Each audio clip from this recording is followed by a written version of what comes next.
Thank you. Yeah, brother, welcome. Over to you. Thank you.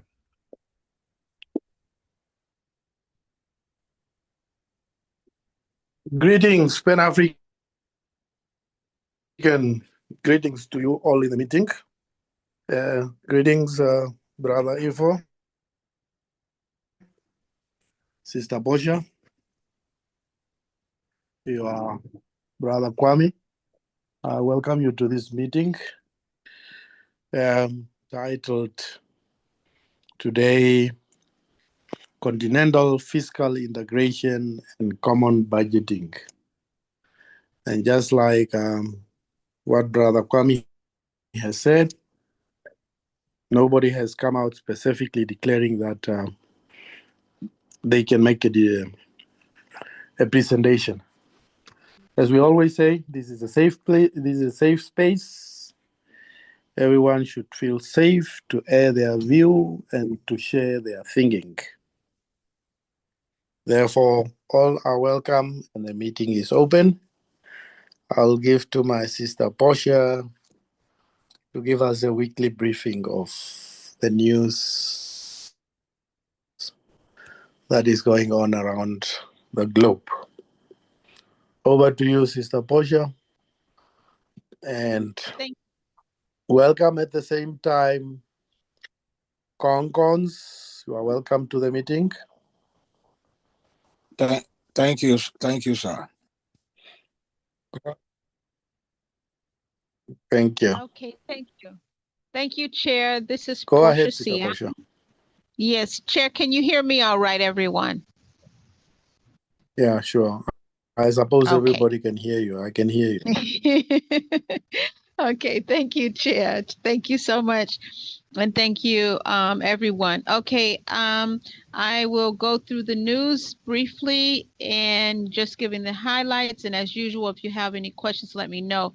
Before I start the news, we have one of the members sent in kindly a new news source, and I didn't get permission to share their name, so I won't share their name. It is a member, and this news source is The Continent, which is a Pan-African weekly digital newspaper.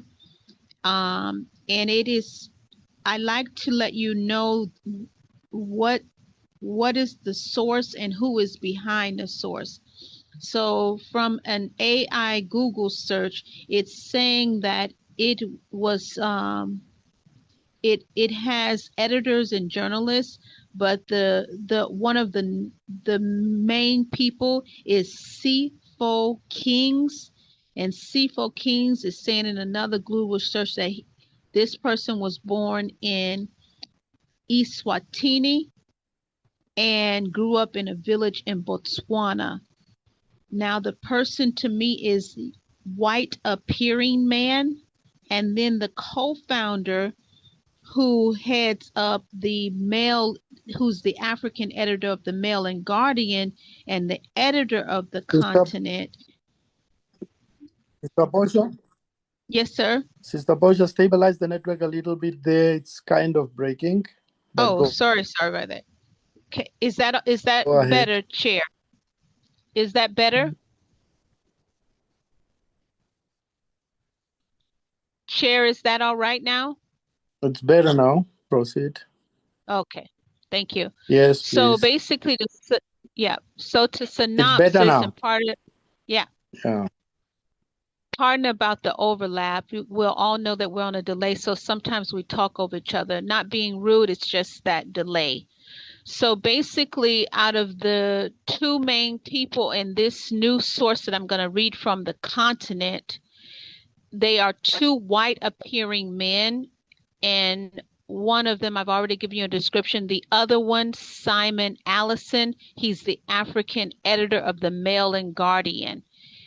And they get their funding, like I told you in a previous post of another source I used. This one here, now I'm giving you also where they get their funding, because this is important, because this is around that phrase called soft power. It still has an influence. And again, from a Google search of The Continent, Some of the funding sources are the Ford Foundation, Open Society Foundations, Luminate, the 11th Hour Foundation, Rockefeller Foundation, and also All Protocol Observed. I'll stop there, and I always encourage us to look at where we're getting our news and who is funding how we get that news. Okay, here are the headlines now, starting with the continent.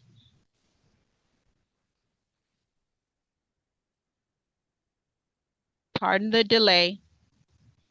Okay. South Africa.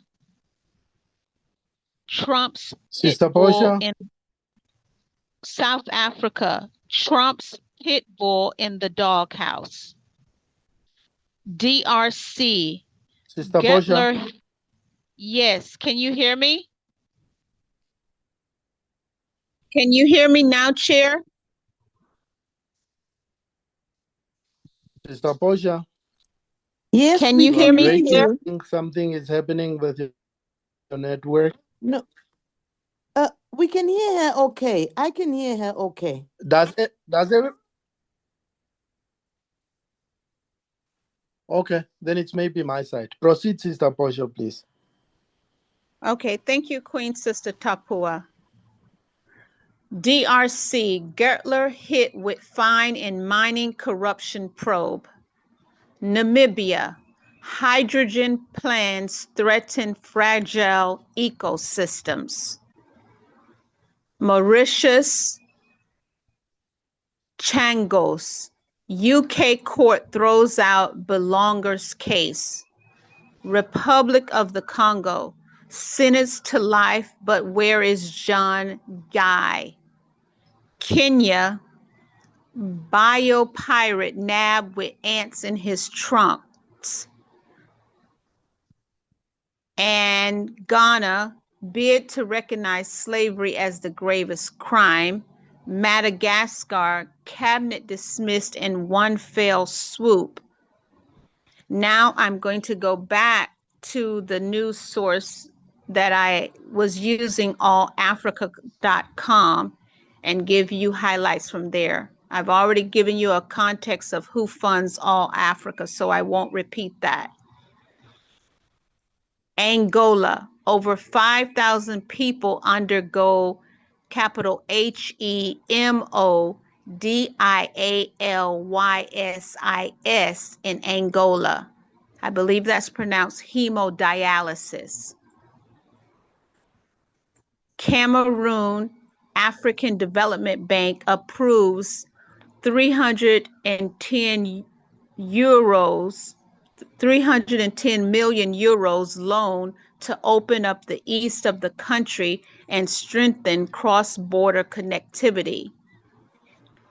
Congo Brazzaville, Congo FA president sentenced to life over 1.3 million United States dollar FIFA funds embezzlement. Congo Brazzaville, Congo's Republic Seychelles set to extend long rule. Egypt and Turkey agreed to support Somalia's unity and security. Ethiopia government expresses sorrow over death of citizens in Gamo zone, pledges support and rehabilitation. Kenya faces severe food insecurity and malnutrition crisis across ASAL counties. Kenya, flood disaster, 62 dead, 12,000 homes damaged or destroyed. Kenya, indigenous communities face land dispossession, rights violation amid projects. KNCHR. Kenya, Rwanda-Kenya signed deal to make cross-border payments easier. Liberia, Inyanti meets Sudanese counterpart, signs agreement to foster bilateral ties. Rwanda, Kagame Macron talk Great Lakes region security. Southern Africa, Angola and Namibia assess cooperation in the energy sector. Sudan, South Darfur launches measles vaccination campaign for 390,000 children. Tanzania, 100 patients receive kidney transplants as Tanzania marks World Kidney Day. Tanzania, war-stranded Tanzanians return home in tears, urge peace. Uganda, Bobby Wine alleges security raid on aide's home, wife abducted.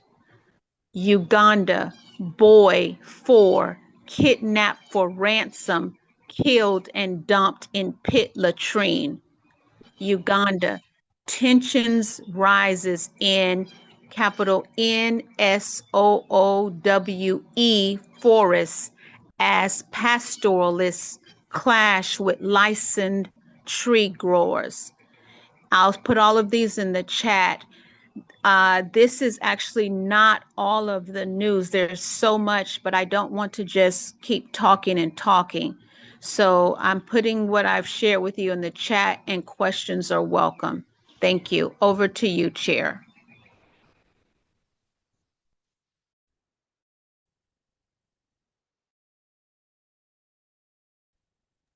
Oh,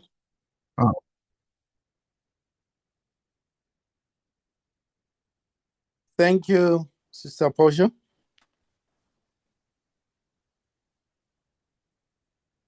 Can the meeting hear me? yes, yes, Brother Welcome, we can hear you. Yes, we can. Brother, thank you. Brother Kwame, Yes, over to you. yeah, thank you. I was just For wondering any whether, comments, addition as a yeah, resource person? yeah, yes, I was wondering whether the news, as shared by Sister Portia, gives us a sense of where Africa is within the global geopolitical space. Because one of the things we want to get a sense of is what we've heard is within Africa, but a lot is happening around the world that is affecting Africa. So I was wondering whether I suppose we can talk about that separately later. But at the end of the day, do we have a sense of where Africa is at the moment in terms of the news? Do we have that sense? So that is my main question. You recall that we were hearing, we were getting news on Africa before using the paper called the Continent. And the Continent is published weekly, and Brother Pigeon was the one that was leading that. I think for some reason we moved away from that, and then for a long time we didn't get the news, and then now Sister Portia has kindly offered to help us. So anyway, the point of the news is for us to get a sense of what has happened within and outside Africa in terms of our movement towards unification, liberation, and development. So the question is, what do we think from what we've heard? Is Africa more liberated? Is it the same where it is? Has it moved backwards? And in terms of unification, has anything we've heard given us a sense that Africa is moving towards unification and away from unification, or still in the same place? So yeah, so those are my comments, Brother Welcome. Professor Kwame, may I? Thank you, Brother Kwame. Yeah, go ahead. I think right now all I'm doing, right now all I'm doing is reading headlines from different parts of Africa and giving them as a source, which is not a geopolitical analysis when we have Africa as core. If I am permitted 15 minutes each Saturday, or at least 15 minutes per Saturday, then I can do a geopolitical analysis. My thought when I took upon this assignment was that it was from an elder, and I didn't get permission to say their name, so I won't do that, was to just know what news is happening. It was not a geopolitical analysis. So I would place that to the members. If members would like for me to do a geopolitical analysis with Africa as the primary center, I am able to do that. If they would like to continue doing the news headlines, then I am doing that. I am at the members. I'm to serve. Thank you. So thank you. What we would like you to do is to do a geopolitical analysis, and not just the news headlines, because you see the news headlines are great, but they don't give us a sense of where we are at in a geopolitical sense, if that makes sense. So yeah, Sister Portia, you have our permission to do a geopolitical analysis for us. And like I said to you, please, you have at least 15 minutes to share this with us. Don't feel constrained. Yeah? Don't feel constrained. Thank you. Thank you, Professor Kwame. I will be ready next week. Thank you so much. Thank you. All right, Chair, over to you. Thanks. Thank you. Thank you to both of you, Brother Kwame and Sister Portia. Once again, Sister Portia, thank you for volunteering to make us to give us a geopolitical analysis of the situation more. Welcome all the members who have just joined recently. And Brother Kwame, again, there's no any other person who has confirmed. Brother Pigeon, are you going to get the feed of the day? Yes, Sawindo. Sawindo? Do you have a presentation to do? No, Can you I'm give not us an a economist. presentation on the topic today? I'm not an economist that much. I will be waiting for the economists in the room to share this. I can comment from my side, but I think these are space for some specialists or technical persons. So I'll just be commenting generally, but I'm not having a presentation on this. Thank you. Brother Kwame, over to you. Just like you said, you will be able to make some... thank you. So comments on the topic, maybe you can lead us in. Thank you. Thank you very much. So the topic for today was meant to be fiscal budgeting, continental fiscal integration, and common budgeting. And what does that mean? So that is what the topic is for today. As usual, we did send it around for members who feel that they can speak on the topic, and also members who are not, for people, Pan-Africanists who are not necessarily in CSG, to share or to tell us that they can present on the topic. As far as we know, Brother Pigeon has informed us that no one has approached him to say that they are prepared to share. So that means that those of us here will have to share and discuss amongst ourselves. So, let me share what has been shared with us broadly. So what is what is fiscal and budgetary integration? Well, so basically it means that so fiscality is to do with tax, the tax regime, how tax is collected and spent. And budgeting basically means the plan that the executive has made in terms of where it would get its income from and then what it will spend it on. So fiscal and continental budgeting then will mean the way that tax is collected and spent. Now, currently, as we all know, Africa is balkanized, meaning that we have at least 54 separate fiscal and budgeting systems in place.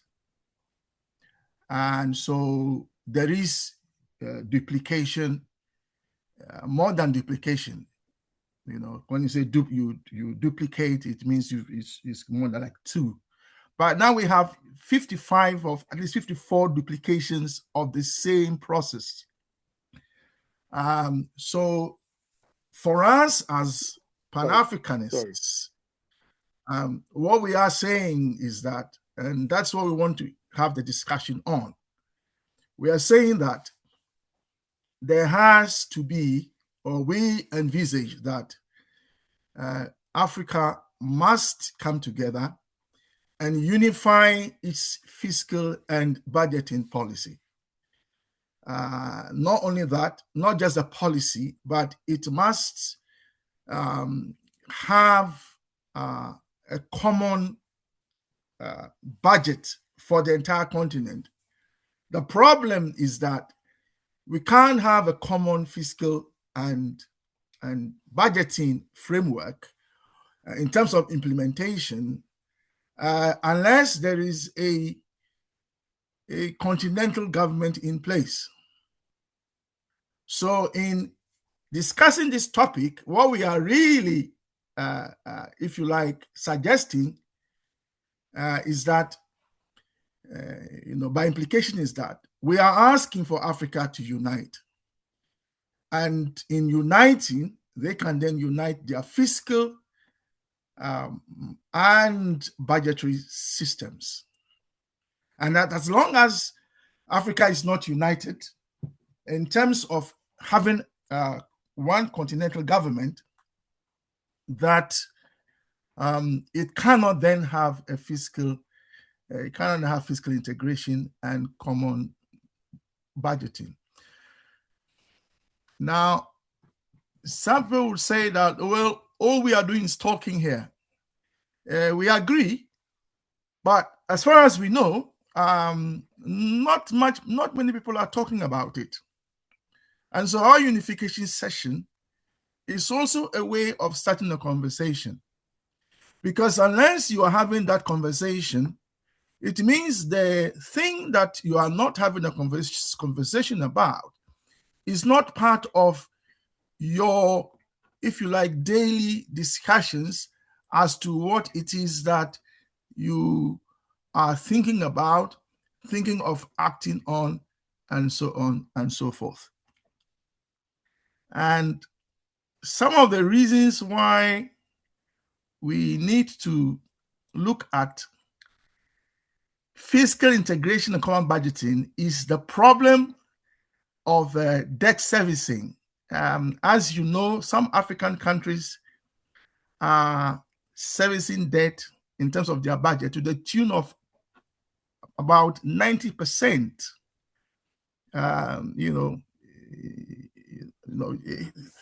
So the amount of money they are paying in terms of debt service is very, very high, which means that when the budget is put together by the government, the budget is not directed at the health of the people. It's not directed mainly at the education of the people. It's not directed at the welfare of the people, their housing needs, their water needs, etc., etc. Rather, the wealth is directed to paying money to the external agencies, which are the IMF, World Bank, multilateral organizations, etc., etc. So, and one of the things we find is that the way in which our financial system is set up means that there is what is called illicit financial flows. Illicit means unlawful. It means unlawful. The monies are leaving the continent, and they are leaving the continent because of the exchange rate system or mechanism that is in place. So there is fluctuation in the exchange rate systems, in the exchange rate currencies, and by the time you change, the governments change the money in order to pay. You find that there are differences, and that is the source of the illicit flow. And we have, you recall in the past, we have said that, we have acknowledged that some of the monies that are going out is about 90 to 100 billion annually that is leaving the continent in terms of the flows. The figures that are on the image that I am showing you right now, which Brother Pigeon has shared with us, is saying that illicit flow is about 90 billion annually. And then we have the average debt to GDP ratio, 65%, which means that out of every 100 units of money, you are spending 65 out of every 100 to pay debt. And that is huge. And then the cost of borrowing, and it's a problem. So we have resources, vast resources, and these resources, we are selling them, but when we sell them for US dollars. And we sell them for US dollars, and then, which we don't have. So we don't have it. So what do? We go and then borrow US dollars because we don't have enough. Yeah. And then we borrow US dollars to buy the things that we need.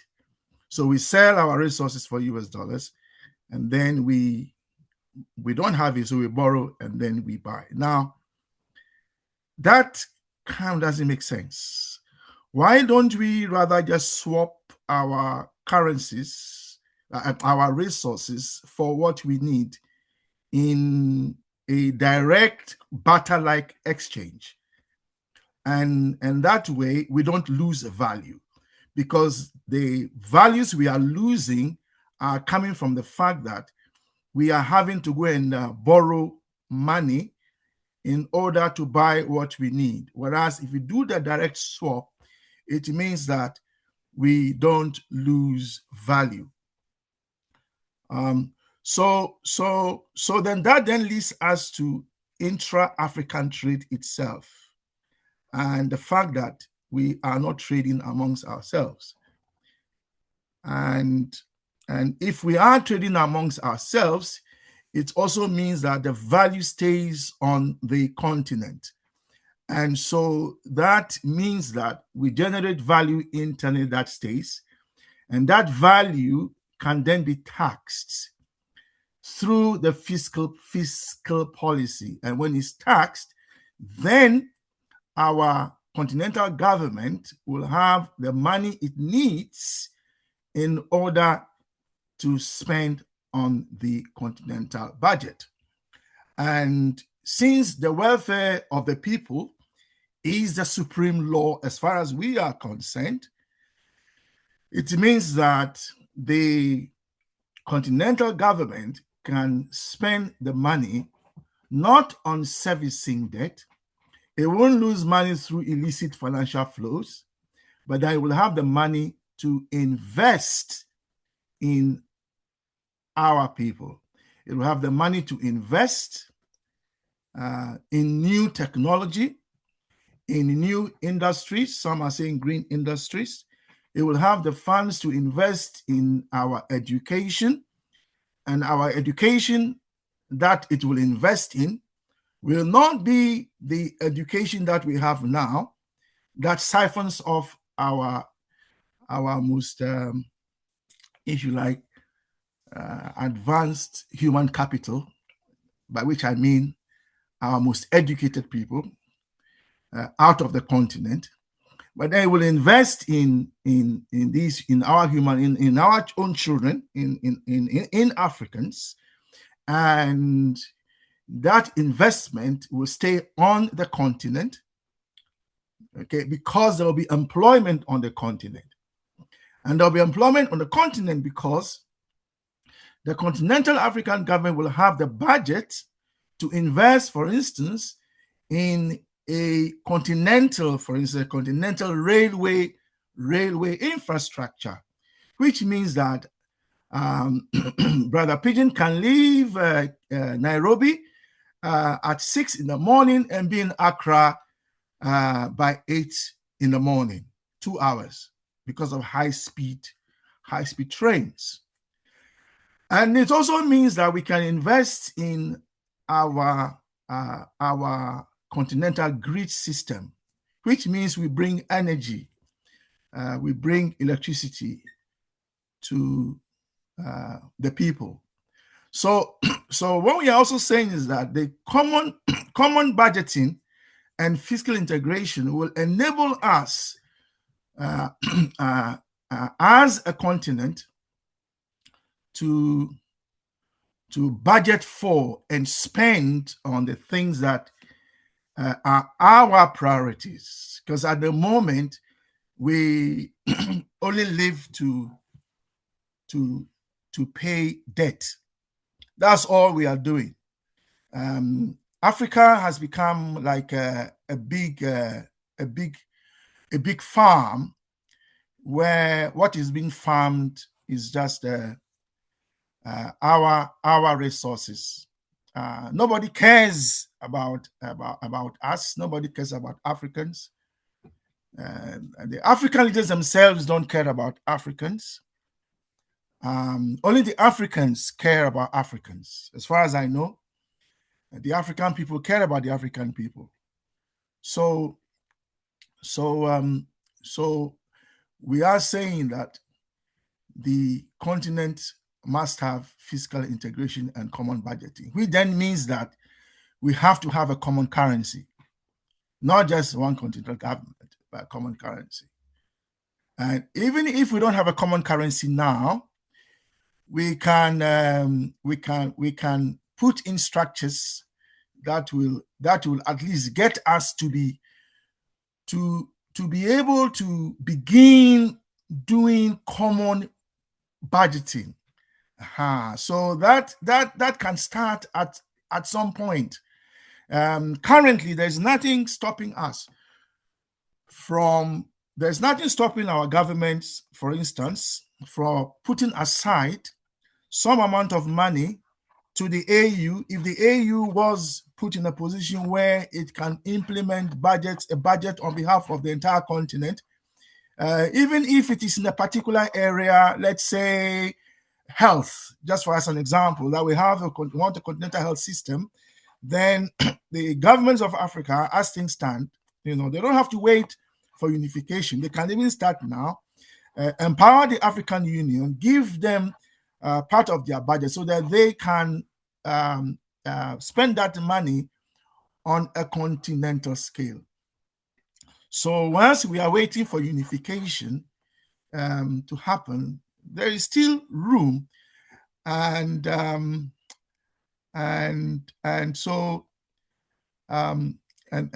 when the common currency comes, it will make things easier for us. So to summarize, we are saying that for Africa to advance to where it controls its resources, has a fiscal system in place that is continental, has a budget that prioritizes the welfare of the people. We need a common currency. We need a common currency. But for a common currency to happen, we will need to have a continental government. And continental government can only happen if the African people believe it is in their interests. Now, we have heard people discuss and say that Africans currently, the average African believes in the unification of the continent. Warm Up Africa, as you know, have made this point again and again. And Sister Chizomo, you recall, has reminded us again and again that, Africans are already trading amongst themselves. They're already doing that. So it's a matter of making it more formal and making it the reality. So a unified government with a unified fiscal infrastructure, with a unified common budgeting is possible, and that is what we are asking for. And we are also saying that in the meantime, the African governments can start directing some of their budgets as things stand now. They can begin to direct some of their budgets to the AU, because the AU is already there and it can direct some of the budget to her. There are those who argue that the AU should be abolished because it's useless, etc., etc. That is not our official position. It's not our. We haven't said that the AU should be abolished, although some have come here on a Saturday and convinced us, or tried to convince us, that the AU should be abolished. But until we get something better than the AU, maybe we should see if we can use it. But more importantly, in terms of the budget, some have argued that the AU itself is not budgetary sufficient, meaning that the monies that the AU uses to fund its activities are not coming from the continent itself. Well, they are coming from the continent itself, but they're not coming directly from the governments, because the resources are being stolen. The monies end up in external hands, and then they redirect those funds back to us. It was our money in the first place anyway, and then they direct them back to us, and then they are seen as those funding us, and so then telling us what to do. And so there is the argument the AU is not really independent. The AU is not pursuing goals that the African people want, etc., etc., etc. So Chair, so to summarize, we are saying that yes, the African people can design an architecture, if you like, of sovereignty that is based in fiscal integration and common budgeting. And we are asking for discussions, conversations around this. Let me pause there for now. Thank you very much. Thank you, Brother Kwame. Thank you so much. It was indeed insightful. It didn't look like a big presentation, but it's in the end an all-encompassing presentation. Thank you so much. And welcome once again all the members who have joined us while we have already kicked off. You are more than welcome. Feel free and safe to participate in this issue of this Saturday, which is Continental, fiscal integration, and common budgeting. Think anyone else who can make a follow-up presentation, or who has got a question, or who has got just an addition to make, or who is seeking clarity, please feel free to do so. Brother Ifo, I can see your hand. It is recognized. Please go ahead in search of clarity. All right, greetings. Any? Yes. Please go ahead. Okay.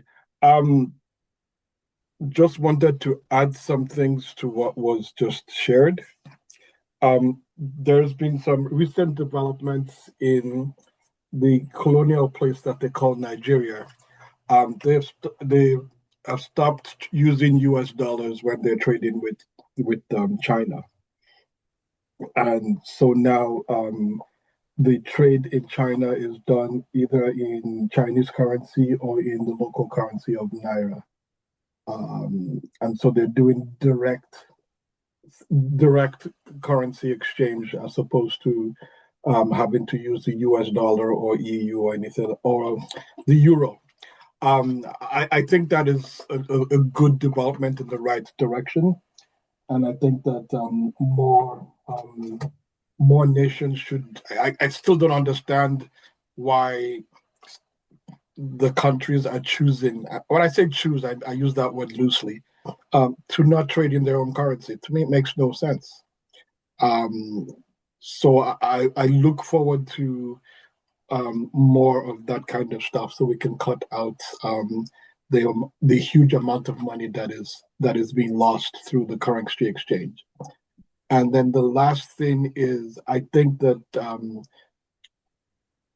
it is important for the peoples of Africa collectively to not pay illegitimate debt. The debts are owed to the colonial institutions by the colonialists. And if we look at how much has been extracted out of Africa, how much has been stolen out of Africa, it is actually more than whatever amount of money that they claim to be owing. And secondly, most of that money, in many cases, was given to individuals who put them in Swiss bank accounts. So maybe they should just return the money that was stolen and have the people have control over it in a truly Afrocentric form of governance. I'm not going to talk about democracy because, as Fela Kuti said, it's them all crazy. It's a demonstration of craziness, and they are all crazy, and it makes no sense. Our ancestors had elegant ways of governing that were fair and took care of everyone. So I look forward to us actually being African, in not just in name and in dress and in food, but also in how we do business, in how we do our banking systems. Because sometimes we talk about fiscal responsibility, but we're still using Eurocentric governance and banking systems as if theirs is the only system that existed. Our ancestors were doing global trade while the Europeans were still in caves before we came over and taught them that they should maybe want to bathe more than once a week or once a month. So there's many things that we can lean into, but I think we've been collectively miseducated into not knowing our own true history. And that's the beauty of the principle of Sankofa, where we go back and we bring it forward. I yield for now. Thank you. Yeah, so Chair, if I may respond to Brother Ifo's presentation, or contribution. So Brother Ifo mentions Nigeria as an example of a bilateral agreement where resources are sold directly to countries that want to buy. And so what we are saying is that the Nigerian example shows that we can do it continentally. So what Nigeria has done, we are saying that should be extended across the entire continent. So from Cape to Cairo, we can and should eliminate the purchase of dollars or the borrowing of dollars to pay for things in dollars. So as you know, the Nigerian economy is the biggest on the continent, as far as I know, bigger than South Africa. So, and Nigeria is seen as a giant on the continent.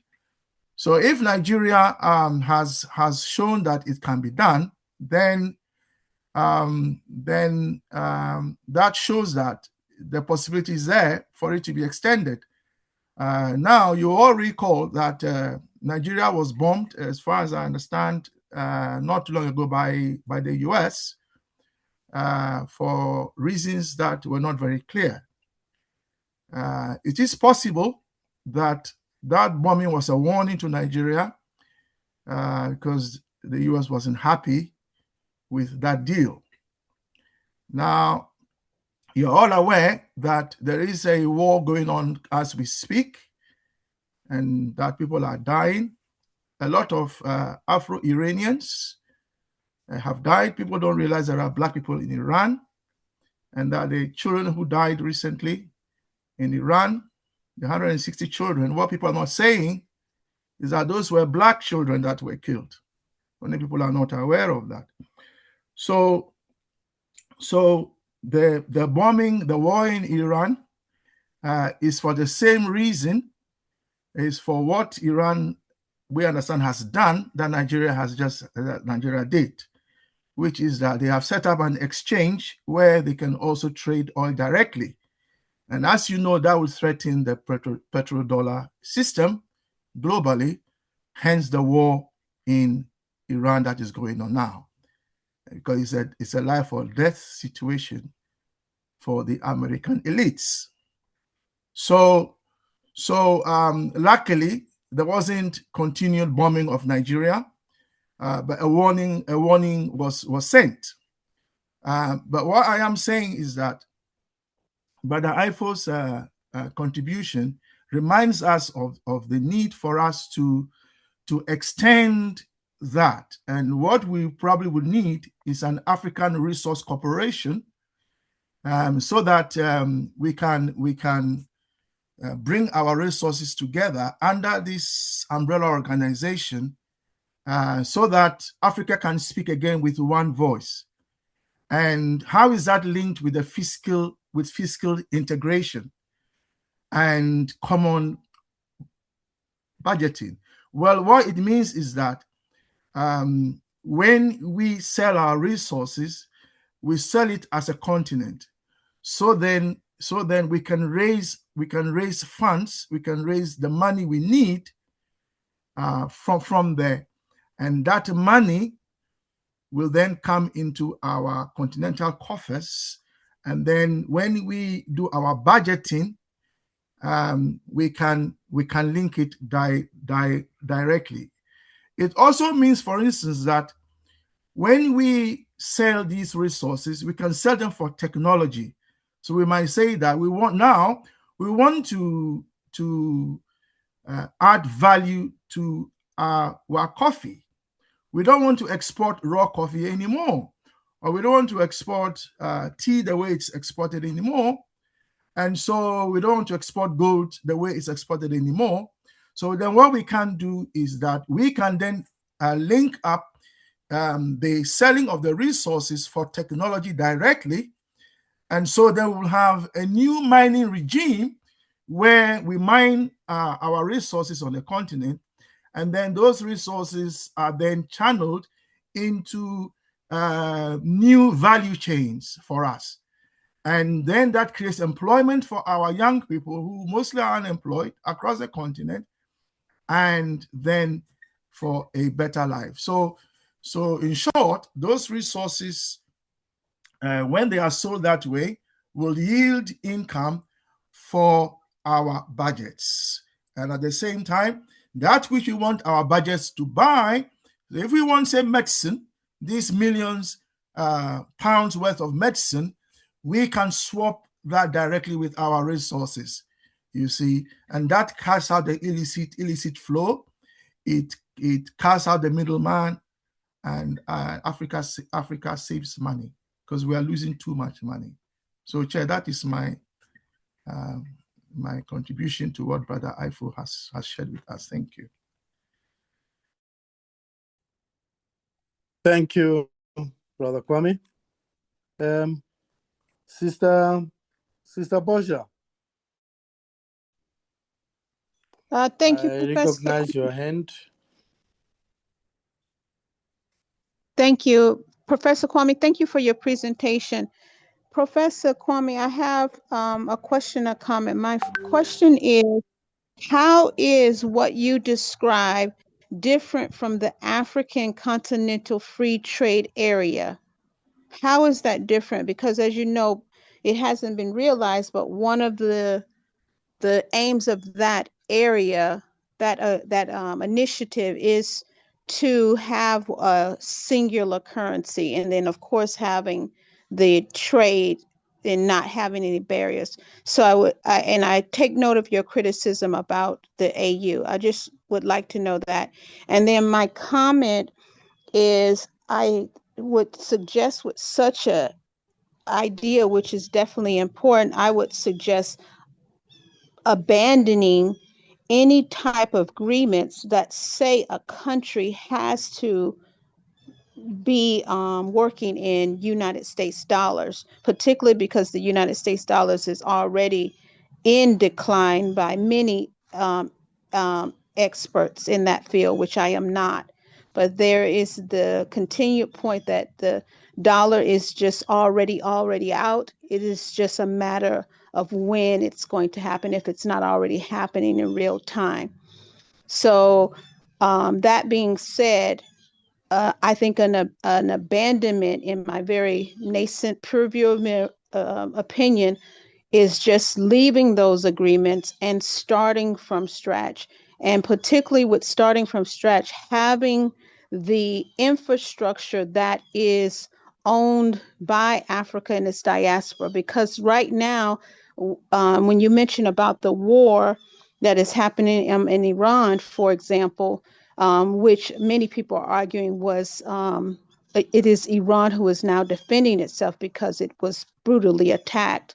But that being said, one of the reports is that there was a place in Dubai that was hit, and that center that was hit is transferring different types of electronic currencies between Dubai and other parts of the world. So I think abandoning those agreements and then also having our own infrastructure technologically wise is so important, that we African as diaspora are not tied to the infrastructure that is our oppressors. Thank you. Or is ruled by the oppressors, not our oppressors. Thank you. Thank you, Sister Portia. Brother Kwame. Yes, thank you. So, Sister Portia has. What is the difference there? So Continental free trade. So the African Continental Free Trade Area is exactly what it says. It's meant to be a common African market where Africans trade amongst themselves. And as I said in my presentation, Sister Grace, for instance, Chisom, has reminded us again and again that the Africans are already trading amongst themselves. One Map Africa, I think, can also bear witness to this, that Africans are already trading amongst themselves. In that sense, the borders are porous. The borders are not stopping the neighbors of South Africa, for instance, to go into the South African market and sell what they want to sell. There are trade fairs on the continent from time to time, and Africans fly from all over the continent to those trade fairs. They are held in parts of Africa. I've seen some of it myself. They come from all over. So the Continental Free Trade Area is basically a common market. So it's like a big market. Currently, our markets are, if you like, constrained by the current laws that are in place that says that this territory is called Ghana. That territory there is called Burkina Faso. That one there is called Congo DRC, etc., etc. So there are borders on the ground currently. And Brother Pigeon, who, as you know, has done some work on the structures that are in place and the agreements that should be looked at in terms of operationalizing the Continental Free Trade Area. When he gets his turn, can share that with us.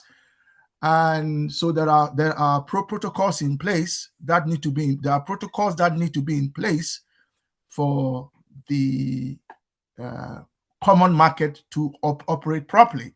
At the moment, enough African countries are not trading amongst themselves. So that is what that is now. What is the link between that and what we are discussing today, which is fiscal integration and common budgeting? So what it means is that goods that are moving from Ghana to Burkina Faso will not, if you like, be subject to tariffs.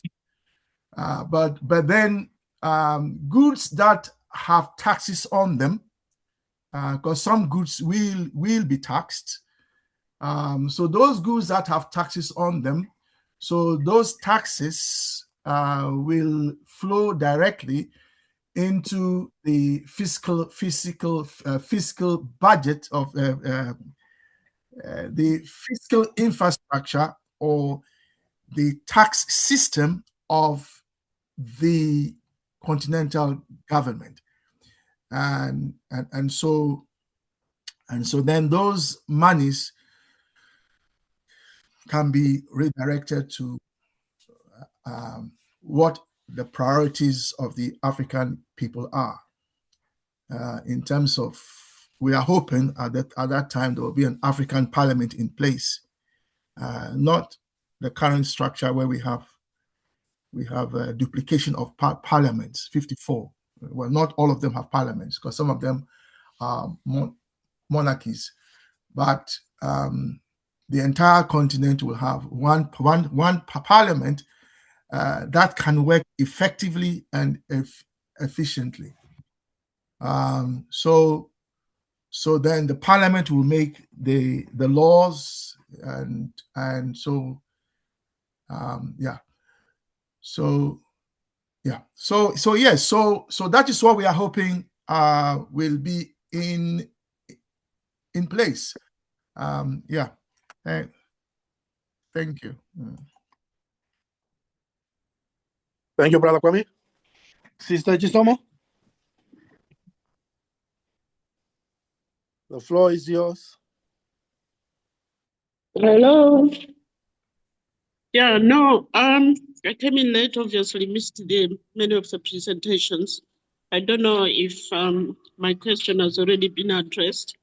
We've seen so many African countries saying they've cancelled the current agreements on mining and all these other things. But like everybody is asking, where is the expertise for us to do it ourselves? And we've seen that the countries who've started, they're inviting people from the same West to come and, like Museveni would say, bring your factories here, bring your processing here. So those guys will come into Africa to process. So what kind of agreements are we having with them? Does that change anything? We've seen that in Botswana, live on air, when our friend went there, I won't mention who, when he wanted to buy a piece of diamond, rough diamond, and the salespeople openly said he cannot buy. They only sell to 2 clients. They have 2 clients out of the 4 mines who can only buy and sell. And those 2 clients are not Africans, they are foreign companies. So how are we going to deal with that? Because there's no point in canceling these things, although it's happening in the country. How do we benefit? I remember Boko himself, Duma, is it Boko Duma? Himself complaining that what's happening to our diamonds, where are they going?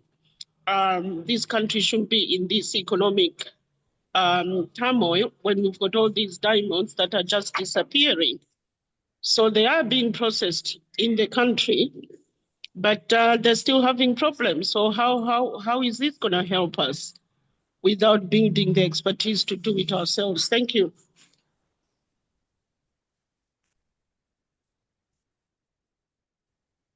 Thank you, Sister Chisomo. Brother Phillips. Greetings, family. Greetings. Springer. I'm listening very attentively here, and just trying to observe the various comments. Sister Grace just hit on a very important subject, self-determination. It is my opinion, and it's only my opinion, but we cannot keep doing the same old and expect different results. What do I mean by that? I think long gone are the days now where we need to go and dig up the earth to collect precious metals and then take them and store them in somebody else's vault. There are far more creative ways these days. I can speak from firsthand experience where you can leverage the asset that you own in the ground without ever putting a shovel to it. It's a lot safer. It's a lot more valuable because my concern, Chair, is that the European man has little of these assets. And that's why they came and stole and raped and pillaged whatever they could when they could for as long as they could. We're not going to continue to dig up our grounds, destroy our environment, to then go and put all those resources in some foreign country in a vault somewhere so that when they decide to seize them, we have delivered them to them without any resistance. So is it not, and this is only my opinion, it's a question as well, would it not be wiser for us to start looking at how do we monetize those assets? And it's being done. I can tell you I'm involved with 2 such processes as we speak, where you can monetize assets as long as you have the relevant geologicals. There are finance houses in the world that will monetize you to a reasonable extent and more than you could conceivably even want to have, to be honest with you. I mean, once you have the asset, the sky is the limit. However, that's a whole nother technical conversation. All I want to do is make the point. Do we need to dig up our earth? Do we need to bring in all these experts? The only expert you need is a geological engineer who can certify within certain industrial limits as to how much asset you have in any piece of land. Upon so doing, then you find the right financial institutions, and they do exist, who look favorably upon this. We have much more control this way because the gold, the lithium, whatever it is still in the ground. You still own it. It's still sovereign on your lands. You don't have to dig it up and ship it anywhere. Take that money now and invest in industries that your people can benefit from, and you still have your asset. Even if they go up in value, it's still yours and it's still in your ground. So you never lose. I yield. Thank you. Thank you, Brother Philip. Yeah, so Chair.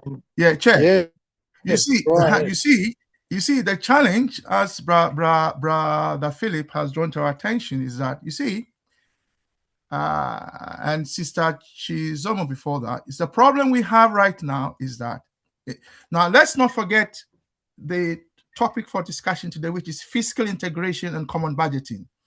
So everything we are saying should come back to address that question. Now, in terms of fiscal integration and common budgeting, even before we get to continental fiscal integration, which basically means that the tax regime in all African countries must be unified. So we have a common tax regime. Even before we get to that level, if you look within the African countries themselves, if you take Ghana or Kenya, or whichever country, for instance,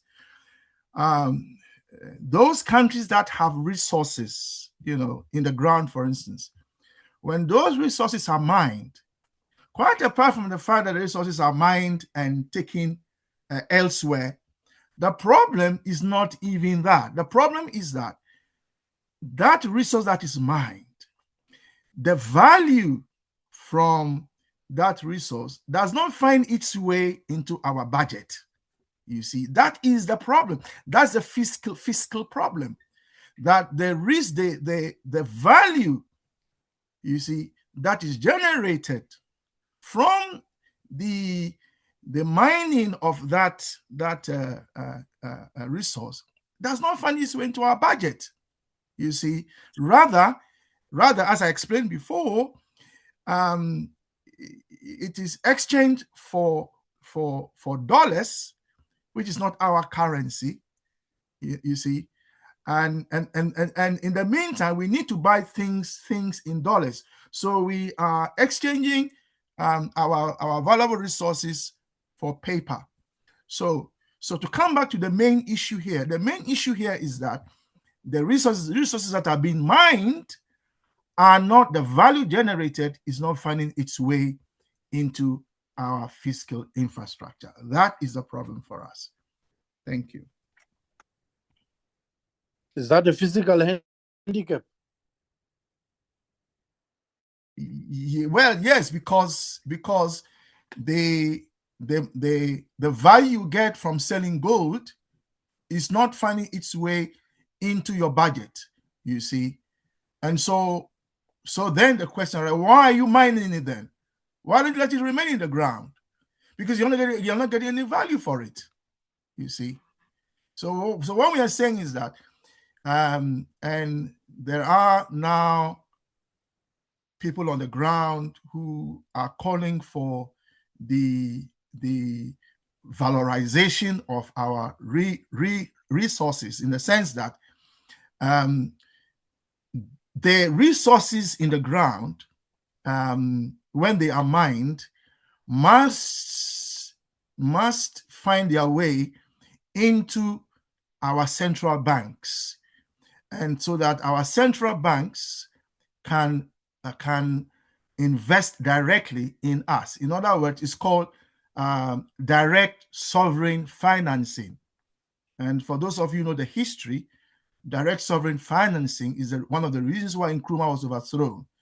And direct sovereign financing was why Gaddafi was killed, because direct sovereign financing means that we can now use our resources to to finance what we want and what we need. You see, so the answer to your question, Brother Welcome, is yes. At the moment, we are fiscally constrained. Thank you. Thank you so much. Brother Ifo, and in that order, then Sister Portia, and then Sister Tapua. Let me take this opportunity also to recognize General, Sister Amma, Brother Glenroy, Brother Coco. All of you are welcome. Brother Ifo, please go ahead. Okay. Just a couple of things. There was talk earlier about the technical expertise and and it seems like a lot of communities keep looking outside for technical expertise. But if you go into the top people in whether that be the mining sector or oil sector or all those other sectors, you will find Africans with the skills working in top levels and also entry levels in all those industries.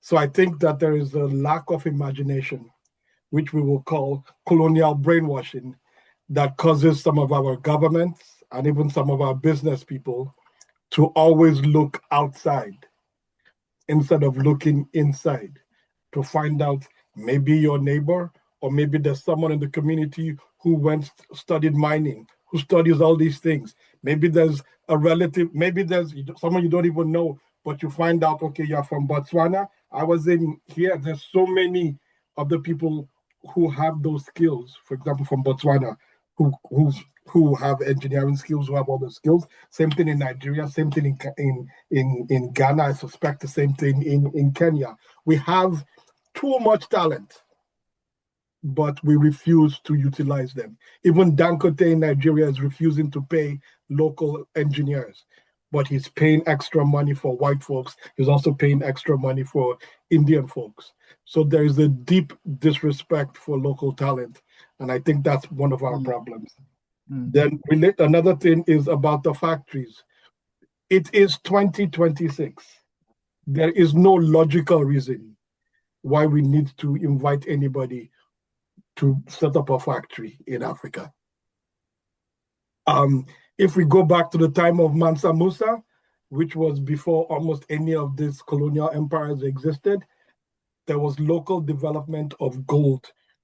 So why in 2026 are we still pretending?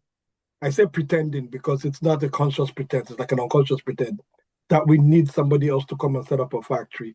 We do not need anybody to come set up a factory. We can do all those things ourselves if we just remember that we have the skills and the talent. The other one was about the theft that keeps happening to our resources. And we need to fix that. And I think part of the problem is the colonial boundaries and the colonial jurisdiction, because the colonial states do not have their allegiance to the peoples of the land. If you look at the constitutions in places like Nigeria and you see how things are set up, they're set up to benefit the queen when she was alive and now to benefit the king. Same thing in Canada, where I currently live. The Prime Minister of Canada's allegiance is not to the people of Canada, but to the crown, which is the King of England. So it's a deception that is happening to our people. And so I think there's a need for us to actually be independent, which means we cannot continue to respect Berlin boundaries, because none of our elders were there when they were making up these boundaries. So how can we claim that we're independent and then we say we're still going to depend on colonial boundaries? That to me is ludicrous. So lastly, I would say we have indigenous governance that still exists. We understand some of them are being corrupted. We will deal with those ones. But the few of them that are actually not corrupted, we should be working hand in hand with them. They are the only ones who actually own the land. To take Nigeria, for example, which I'm closing with this, none of the land in Nigeria is actually owned by the Nigerian government. It is actually legally owned by the people the people through the various kings, chiefs.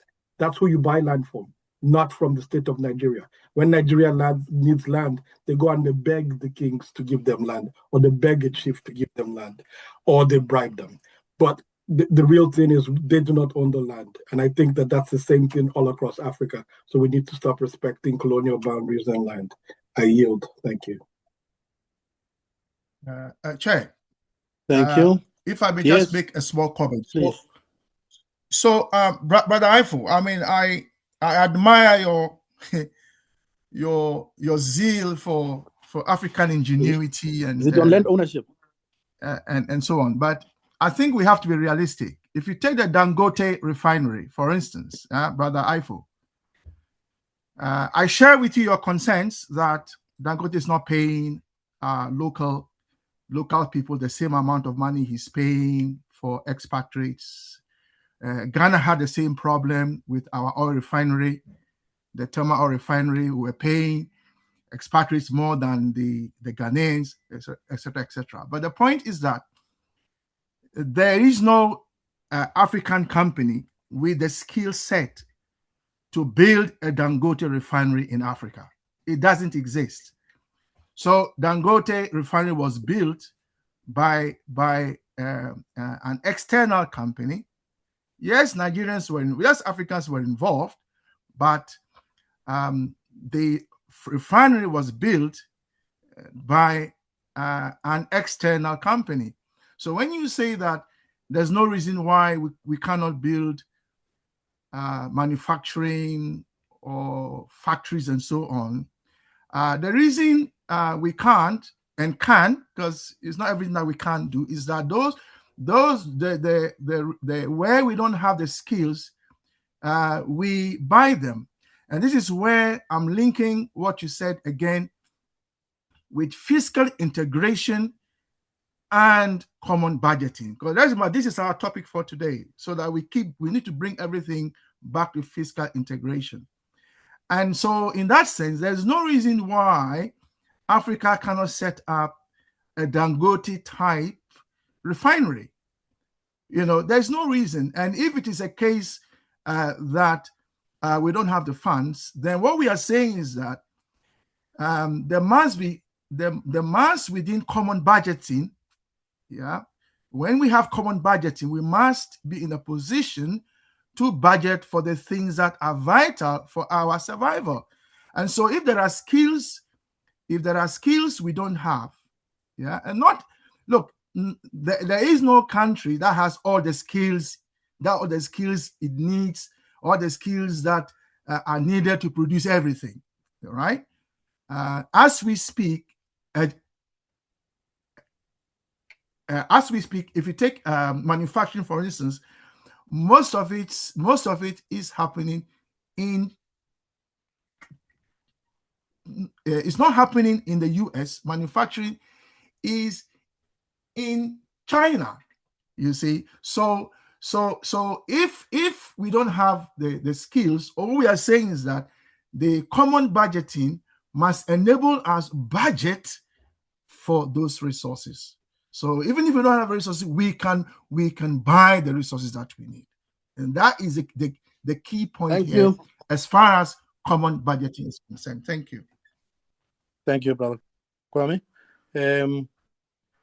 I said next would be Sister Portia, then it will be Sister Tapua, and then Brother Pigeon. And I will start clocking you. Please try to be brief. Time is running very quickly. Sister Portia? Thank you, Chair. Sometimes when I speak, how my brain works, what I'm trying to say may not come out. That's why I use notes. So I'm going to try to repeat what I said, not that you didn't hear me, but just for the record. when I say we tear up the agreements, Africa and its diaspora, it's exactly what King Brother Efo was talking about. These agreements are not legal. So I did mention this earlier point. This is why we have our own legal counselors to argue in their courts or arguably in our courts. We have our courts and argue that these are not legal. And I'm not saying that hasn't been done, but these agreements are not legal. They were created under duress, allegedly.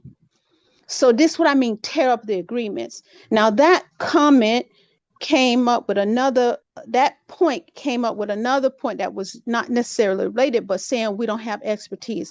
I have been arguing for decades. It is insulting when someone from the United States of America, where I presently am, comes over into another country on the whole other side of the world, doesn't even speak one of the many languages there, and says we are going to capacity build.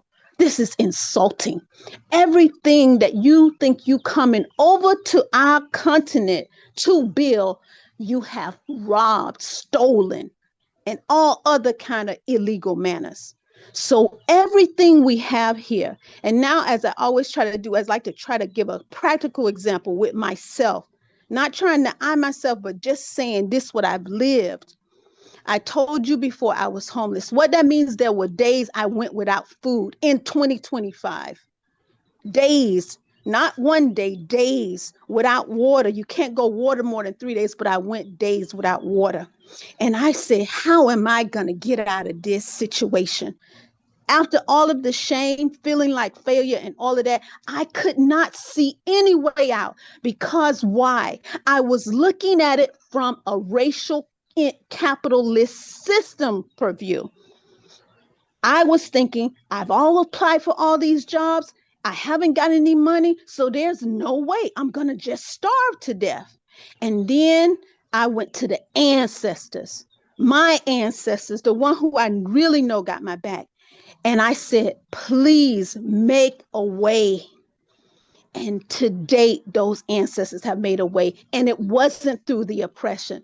If someone is constantly beating in my head and every now and then gives me a cup of water, that is not someone I can be in agreement with. I have to have my own security, which is another point I missed, our own security, that when that person come and try to beat me upside my head, the security forces do what is necessary to take that person out, allegedly.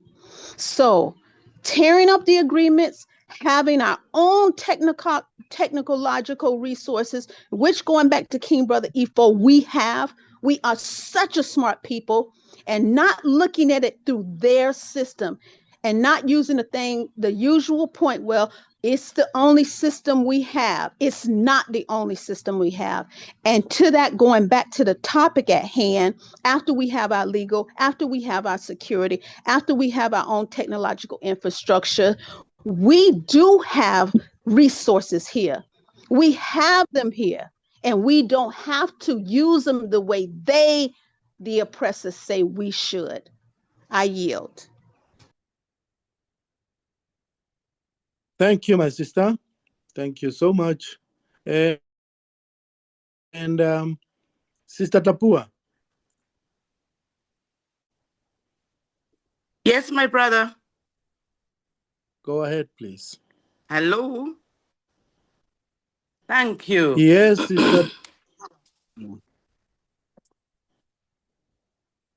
Can you hear me?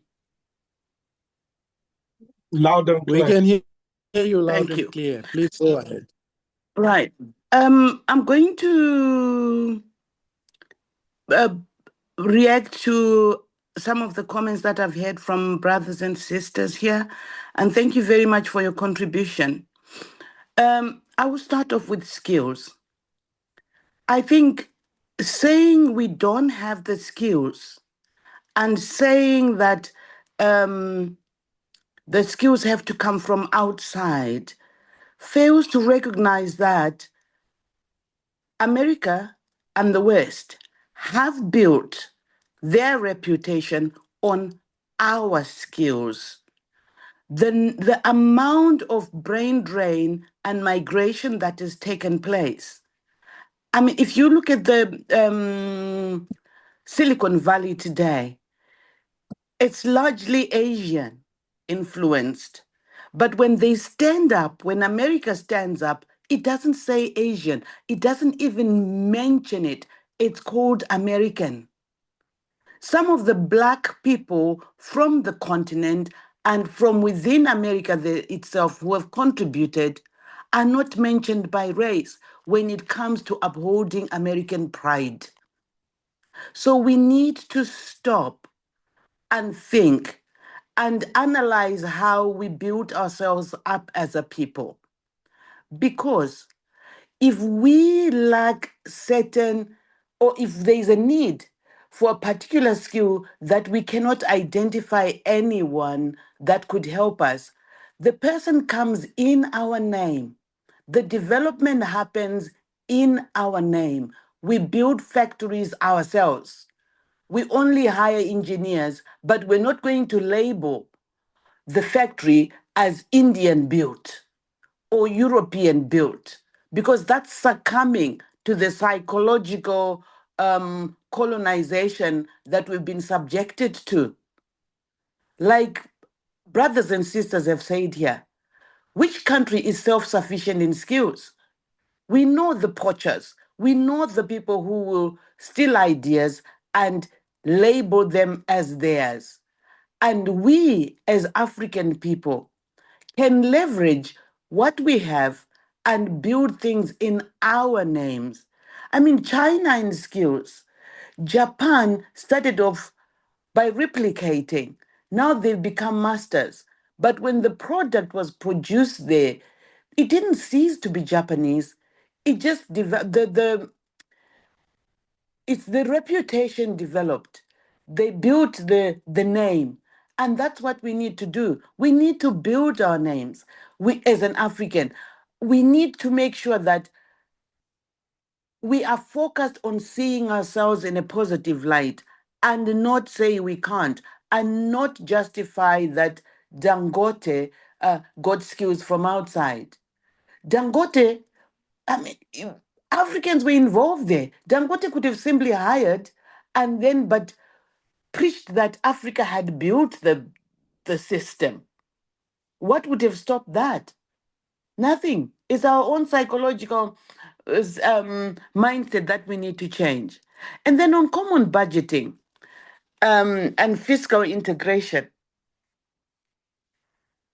I am struggling with this because I come from one of the most highly taxed countries in the world. They will tax anything here.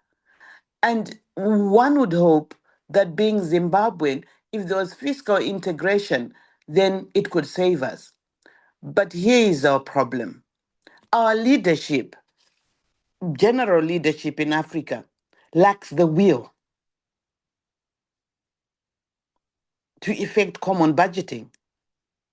Because one, we know from our understanding of how the world economics work, they're under someone else's thumb.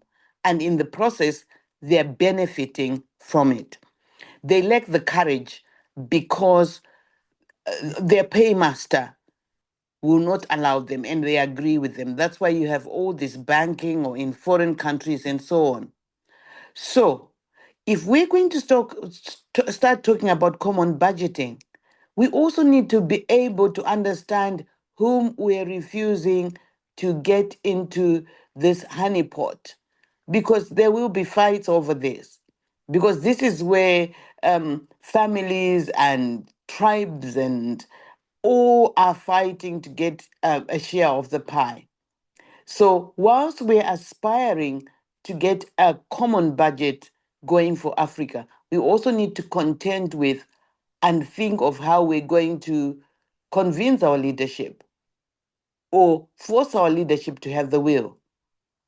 Unless we have a few Traores coming up in the wings who can maybe change things and force the masters that are forcing our ancestors to fail to recognize that what is left is just them. Africa is ready, like my sister was saying. We trade illegally across borders. I've tried it, I've done it. But when you come to bulk trading, they will stop you because it's their territory. Because we now have the, sorry to say, coconut leaders who want to preserve the boundaries for themselves, for their own benefit, not for the benefit of the people in their country. I'll stop here for now. Thank you. Thank you. Thank you, Sister Tapoa.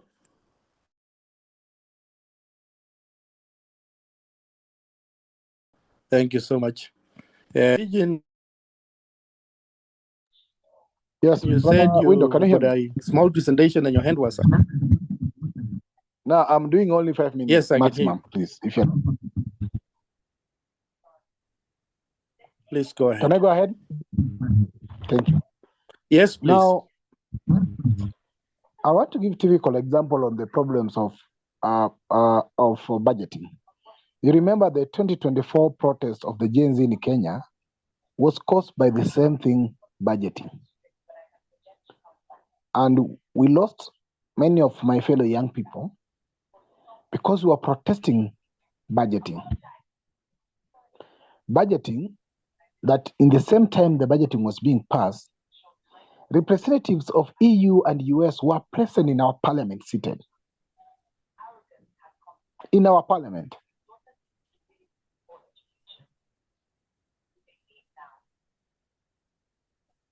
Stories have come up in the various regimes in the past, and one of the, I think it was head of public service or was in State House, said that anytime the government was preparing budgeting, the budget statement from the treasury, that man must pass through the foreign embassies first for approval before it's tabled before the parliament or even before the cabinet adopts it.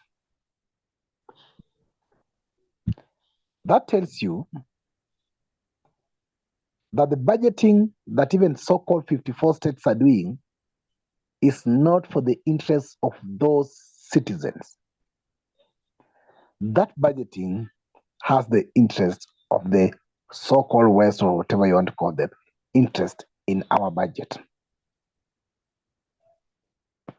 Now remember, the budgeting sometimes are done by money, primarily our taxpayers' money, the revenue collected.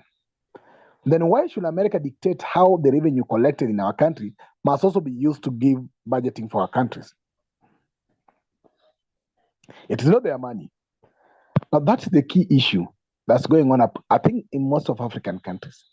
And that must, even if we unify into a continental framework, we must find a way on how we have budgeting, sovereignty, and independence, even at a continental scale. The second thing is the theft through budgeting. Theft, I call it theft. Because why should a government that knows, for example, the government of Kenya, knows that the total revenue going to be collected in this financial year, because now we're getting to budget year, is going to be maybe 3 trillion Kenya shillings. Probably 3.5 trillion, because last time I think it was 3.2. So 3.5 trillion Kenya shillings that's going to be collected revenue. That projection is always very clear. Why should that government read a budget of 5 trillion? Well, they know the potential of that projection in terms of revenue. So you are creating a deficit in the budget of almost over 1.5 trillion. So that what happens? So that you go say you borrowed it to fit into the budget. Why do our government always live beyond the means? And this is what is leading to the so-called debt traps. Because now you say, because it was budget statement was passed that the budget for this year is 5 trillion and the revenue is 3.2, so you bring, I don't know, subsidiary, whatever, your supplementary reading so that the government is allowed to now borrow the gap, the deficit within, and then now we can top up the budget. Basically, that is theft. So that is also something I'm against. So even if we'll be doing the continental budgeting, let that budgeting be equivalent to what you have collected so that you don't create room to say that we're borrowing from China, we're borrowing from IMF, and we're borrowing from whatever, so that then we fall in the trap of repayment and stealing of our money. So those are the few things I wanted to raise to this conversation. Thank you very much, Chair. Back to you. Thank you, Brother Pigeon. Brother Pigeon, why can't our governments live within their means? Instead of borrowing, what would you suggest should happen in order to mitigate that shortfall between the inputs and the outputs? No, In other let me just words, be very revenue collected, in order to equalize revenue collected to the budgeted activities. Now, let me just go 1 minute. I'm not a financial expert or an economist like economists in this room, Brother Kwame, Brother Coco. But if you look at the majority of budgeting across the states in the continent, big chunk of that budget, 70% of that budget, is on recurrent expenditure. That recurrent expenditure, you remember when we were looking at the governance structures in many countries, why should you have so many people offering the services and very few or little services being offered? So you have employed so many people to offer so-called healthcare when you don't have hospitals even to offer the same healthcare. Basically, we pay too much to politicians with their alliances and so many things that the basic cannot produce anything. So the first important thing is, first of all, reducing our recurrent expenditure. The burden of running governments is very huge, not of delivering services, of running just government. In fact, the only service we are offering in the continent is to pay for service delivery, which service delivery itself does not come. So we only pay people who should be giving services, and we are not even concentrating on the services delivery. So that's the first thing. The governance budget of the continent is very huge, just paying the politicians, paying so-called appointment, paying so-called. For example, the State House of Kenya, 1 minute, Brother Window, the State House of Kenya, State House, President's Office, in the last year budget received $7 billion, but 7 billion Kenya shillings. Why should a state house receive 7 billion budget alone? And this year, they want us to give them 18 billion. And that money, you realize it went to the president's wife for pastoral, I don't know, praying for the government. You realize that money went to for buying what? Why should we do that?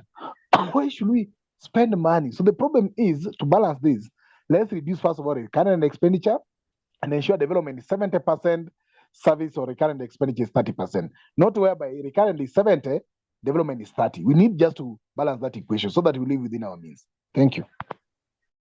Thank you, Brother Pigeon. Thank you, Brother Pigeon. So, Chair, as there are no more. Yeah, I don't hands see any up. hand. Yeah. Brother Kwame. Yeah. Brother Kwame, Yes. before you come there, Yes, I wanted to say, Brother Pigeon, you have mentioned a very critical point here. Overheads is what is principally budgeted for, and the biggest chunk go to per diem for politicians. That's why they want to be in office at least until 2063. So AU must fall. Brother Kwame, as the principal presenter, over to you to make your. Yes, sir. So you see, sometimes when I draw our attention to reality, it is exactly to do that, to bring to remind us of reality. Now, how many countries are there in the world? Do we know? Total countries in the world. So let's say there are 195 countries in the world. Yeah. Yes, 190 something. Okay. How many of them have balanced budgets or surplus budgets? How many? We don't know. So let's say about 15 to 25. So out of 195 maybe Scandinavians. countries, so out of 195 countries in the world, only about 15, maximum 25 have balanced budgets or have surplus budgets. The majority of countries have deficit budgets. Okay. Now, remember, we are talking about fiscal integration and common budgeting. The problem for Africa is not that we have deficit budgets. That's not the problem. The problem is that the countries that run the biggest budget deficits are not African countries. Yeah. The countries that run the biggest budgets globally, one of the top ones is the US, right? To trillions of dollars. So, but the problem is this: the tax, the interest that they pay on their borrowing to finance the deficit is very low. You see, it's very low. So because the interest they pay on their borrowing to finance the deficit is very low, they are able to continue in office. Of course, some have argued that the US will collapse at some point because it can't continue to run budget deficits. So the problem for Africa is that we are made to pay high interest rates on our borrowing, even though in terms of borrowing, if you look at the total borrowing in the world, Africa is less than 10% in terms of budget deficits. You see, but Africa pays the biggest interest rate, and that is where the problem lies. So I just want to correct us when it comes to budget deficits. That the problem is not the deficit. The problem is the interest we pay. Now, when you come to the budget itself, right? One of the problems we also have is that the budgets that we have, are budgets to spend on things for which we don't have the money. So we have to go and borrow. Why don't we have the money? Because we don't have the money. We don't have the money because we have not financialized our resources. You see, our resources have not been made into capital.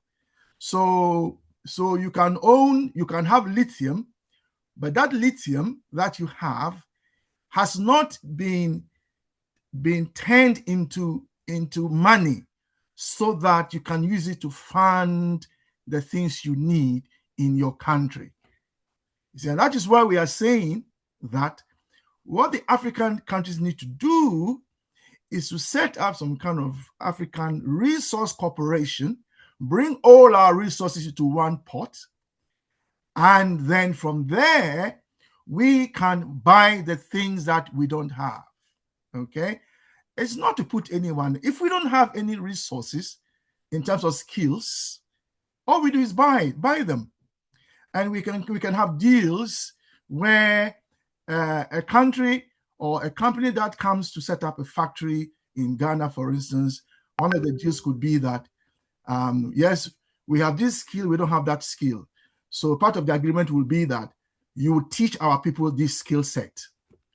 You see, so that is how simple it is. Once we have the budgeting, we can budget for whatever skills that we need that we don't have.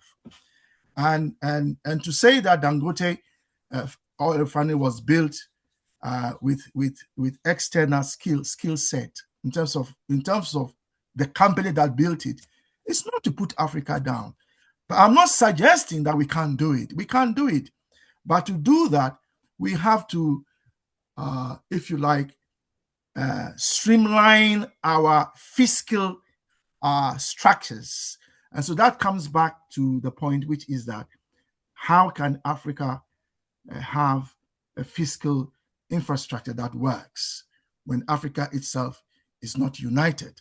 So we here, by which I mean CSG, what we are saying is that everything hinges on the unification of Africa. If Africa is united and has one continental government, then it can have one continental fiscal infrastructure. And some of the things that Pigeon has mentioned, like theft, over budgeting and so on. Those can be taken care of. But you see, it means that we, the people, have to be vigilant. You see, we can't just leave those who we want to do our budgeting to just carry on with the budgeting. We have to watch them. We have to be vigilant. We have to hold them accountable, etc., etc., etc. Thank you.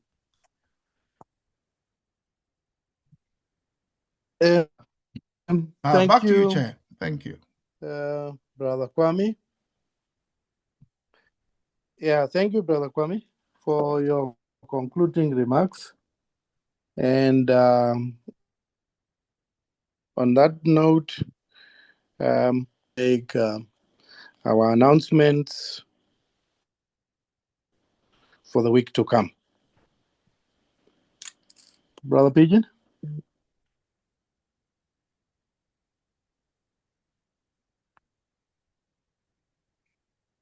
Brother Pigeon? I'm around. Sawindo, can you hear me? Hello? Yes, please. Yes, usual announcement slots for the week to come. No, thank you, Brother Window. I think this is the first time we are at least ending the meeting without so many other hands being left out. And it seems people are more well fed up or are satisfied. And or maybe the Brother topic was Pigeon. too technical. I'd requested. Brother Can you hear Pigeon. me? Yes. Brother Pigeon, you have Yes, invited can you hear a me? hand. You have invited a No. hand for which I will give. You have hold on, Brother Pigeon. There's a hand that just came in. I will give it 2 minutes, and I will give you 2 minutes to give the announcement. Brother Coco, can you come in quickly for 2 minutes? Thanks, brothers. Revolutionary greetings to all of you tonight. 2 minutes, please. Apologies, I'm late. I had another meeting, so I'm coming from there. And I don't know how much I missed with regards to Brother Kwame's presentation, but I just wanted to make 3 points. Maybe he has already covered them or not. I don't know. The first one is scale economies. Scale economies, we are talking about just one large budget for a huge area. Uniting or budgeting at the regional level or at the federal level enables us to achieve that. But budgeting at this small, petite, little Bantustans does not allow us to do that. We continue to waste money. Waste money because we cannot budget at that level where we can target all those critical areas.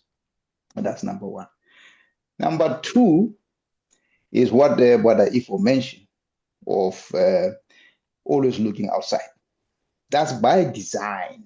Let's not forget, it's by design. Colonization was a very dark period for us as Africans. It wasn't just our material plunder. It was turning upside down the way we think as Africans. And reverting back to what Dr. Nkrumah said, it's like our history began with the interaction of the Europeans, and we have to move away from that. That's number two. Number three, I think Brother Kwame was talking about some of this, the fiat currency. The US in 1971 decided to make its currency no longer convertible to gold, no longer convertible to anything, which means the US dollar is paper money as it is. And why do I talk about that? It's because if you look at the economy of the world today, Africa accounts for 6% of the world economy, 6%. But Africa's material resources do not account for 6%. They do not. They account for much, much more than that. So we are being undersold. We are selling our materials, and then they are giving us only 6%. Whereas the US, who have the paper money, the petrodollar, which is the world's reserve currency, account for much more than the lion's share of the world economy. Thank you.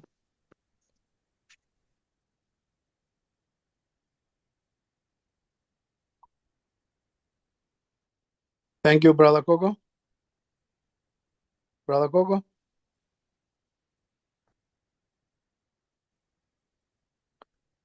Brother Kogo, you are muted. No, I said thank you, brother. That was all. Right. I was contributing. All right. Thank you. No. Thank you. Yes, go ahead. Unless Brother Kwame want to chip in. Do you want to chip in for 30 seconds, Brother Kwame? No. I just put that there for the announcements so Brother Pigeon can make the announcements. Thanks. No, brother. Thank you. Brother Kwame, thank you. Go ahead, Brother Pigeon. Thank you very much. Now, thank you very much, Brother Kogo, for projecting our topic for next week. And I think Sister Portia had put in a request for that 21st, which I think is next week. Sister Portia, what was the topic you are requesting, please? Just a second. Thank you so much. Yes, thank you. I'm looking at surmounting imperialistic propaganda with a Keeble-Lebanese formed plans. Surmounting imperialistic propaganda with a Keeble-Lebanese formed plans. That is my topic for next week. Thank you. Please put in the chat, Sister Portia. Thank you, Sister Portia. Now, yes, Chair, I will do that. Now, thank you. Comrades, this plan Brother Kwame is sharing here, I think we will circulate it with the specific members who do attend our class through the permission of Brother Pigeon. Plans. I will put it in the chat, Kendra. Okay. Yeah, Chair, what I'm saying, this program we have for the entire year, we will share it to the specific individuals who put the request, those who attend our class, for the purposes that they can maybe use it to prepare a presentation. So that will come out. It will not go in the general mail list, but it will go down to the specific members who attend our class to see our plan and program, so that if they want to prepare a presentation in that line, they can do that and they can inform us in advance. So I think that is the first important information I want to put across. Brother Kwame has designed the theme. You can try to change any topic or work with the taxation or anything you want, but our theme is, as Brother Kwame has put it, the unification, the economics, the development and liberation. And Brother Koko, I think for your information, we have now been able to incorporate economics in this session without doing it separately. So we'll be looking much of you coming in, Brother Kwame, and any other members who would like to present on economics and come up with more of these topics on economics. So that's also one thing I want to make very clearly. Those who want to work on the liberation, there's a section for liberations. That will always be the last week of the month. So look at that plan. If you have a program on liberation, get in touch with us. This program is not permanent. That's why you see Brother Kwame is trying to modify it. It's based on us as members, and our input is very important. So it's not cast on stone. It's just a generation for guidance. So get in touch with us. Whether you want to look at unification, you are an expert in economics, you want to look at development, or you want to look at liberation, get in touch once you get this program so that you can be allowed and invited to share with us and present. Now, the next thing is that, as usual, I do say we do upload all our recordings for previous weeks. And as I've said, we have not uploaded the recording for last week due to some few issues that we will upload once we are done with them. So we will work on some few of them, then we will get in touch to upload that session. And I think we'll do that very fast as soon as possible. Now, we are having the Monday reading club going on, and I think it has been eliciting so many discussions. I would like to tell our members, like Sister Grace do share in our WhatsApp group, Brother Kwame has requested, give us at least context a bit, the benefit of context, so that it's very important, even when people now hear that this is what we said on Monday, at least we give them the context. I'll try to do my best to summarize what we read on Mondays to the main WhatsApp group so that people get the context. So that when anybody react, at least you are guided. Now, on Thursday, we continue that consciously. We are almost done with chapter 3. Actually, almost done. If it's not in the next 3 weeks, we will be done and get to chapter 4 of consciousness itself now. So please join that session as well and be part of it. Now, I know there are programs going on. Brother Windhoek, you have the United Nations of Africa.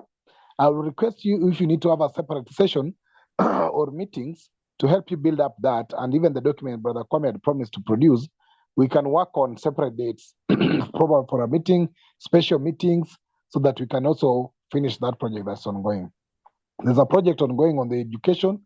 Those who like to be part of education, you'll get in touch with Sister Myra. She's not usually present here, but she's doing a lot on the education program. So converting our studies into a study group, into a study coursework, those small lessons plan, dictionary for book reading, simplification about consciousness, that Sister Myra is in charge. There's the fundraising for the CSG that Sister Portia is now becoming very active on. So if you want to help us in issues of fundraising on CSG, you remember we've been even raising funds for our annual Zoom that is coming on June. So if you want to be part of that fundraising to support CSG in terms of resources or in terms of networking anyway, you can get in touch with myself and we can link you with also Sister Portia who's trying to help us on that. So that's also a program going on. And the other program on the research group. So we have a group of researchers and Sister Ama is in charge of that alongside Brother Kwame. So if you want to research on any topic or you want to contribute to the research work, get in touch with Sister Ama or Brother Kwame on that. I'm running another program on the liberation and the ability to facilitate liberation. We are almost also doing something around that. So that one also will be coming up. So comrades, we are doing a lot. And if you feel that there's any way you can contribute to this, please get in touch so that you be part of the contribution. Apart from Thursdays and Saturdays, there's a lot we are doing behind the scene.